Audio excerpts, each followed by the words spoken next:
Hi, welcome back to my corner. Today we're going to talk about the narrative paradigm. It's an idea brought forth by a guy named Walter Fisher. He said this in the 1980s, created this article and this whole idea of a narrative paradigm that kind of flew in the face with what had been going on for the last 2,000 years. Ever since Aristotle, rhetoric had been analyzed in terms of reason, in terms of rationale, in terms of logic. Remember the pathos and ethos and logos. And logos was a big piece of that. How well are they making their arguments? And the courtroom was the ultimate context in which this sort of thing was analyzed. It's all about persuasion, and it's all about having specific procedures and arguments and how we convince people of these things. And Fisher came along based on more interpretive studies of communication and said, people are reasonable, but they're primarily storytelling animals. He believed that the lives that we lived, we understood them and interpreted them as just a long narrative consisting of many smaller narratives. And given that reality, he thought, then therefore we relate to stories because we view life as a story. And so when a person is speaking, there's story involved, even if it's just a legal argument of some sort. Fisher believed that there was story involved in all of that. And in the handout that you could click on right there, I think, I've got a table that shows these assumptions compared between the rational paradigm, which has been going on for the last 2,000 years, and the narrative paradigm that Fisher brought out. The assumption of the rational paradigm is that people are essentially rational, whereas the assumption of the narrative paradigm is that people are storytellers. The assumption of the rational paradigm is that decisions are based on argument, whereas the narrative paradigm says their decisions are based on good reasons. And not to confuse with reason as in logic, but good reasons. I need a reason to do that. There's more character involved, there's more values included in that, and people make their decision based on values, not just sound argument. They'll go against the sound argument if it violates their values. In order to abide by that argument.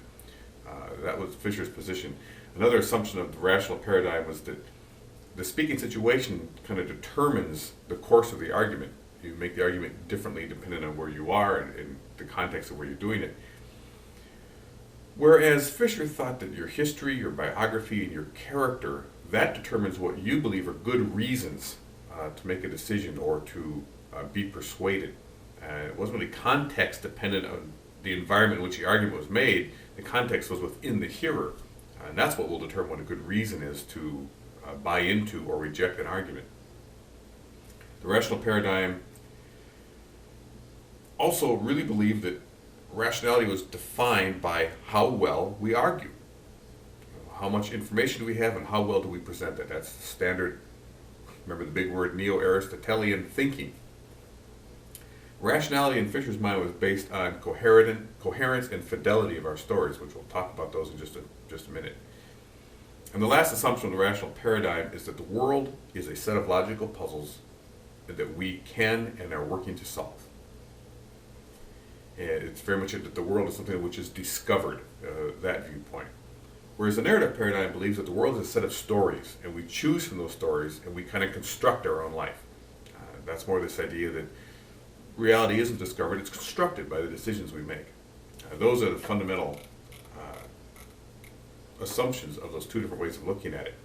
Now, the two pieces that are important in the narrative paradigm is coherence and fidelity. Fisher believed that whether or not we will accept an argument and be persuaded is based on if the story is coherent.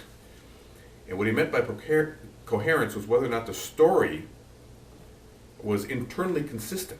Does it make sense within the story itself? Are the characters behaving in ways that are consistent with their character and the context?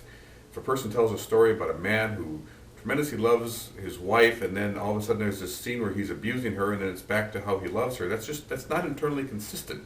And the persuasive power is much less reduced because people say it's not coherent. It doesn't make sense that a person that loves his wife would abuse his wife. So that was one piece, is coherence. The other piece is fidelity. And in Fisher's mind, that fidelity was how it relates to the external world. How does this story plug into the background of the world as I have known it. Is there a fidelity there? Does it make sense? Someone who doesn't believe in God, for instance, just has no belief whatsoever in anything beyond just natural laws, listening to a story of someone who's been miraculously healed is not going to be persuaded, because there's no fidelity for that hearer. He or she would say that I have an experience of my own and it doesn't fit with that. It's not, there's no fidelity there in terms of this larger picture of truth that I already possess.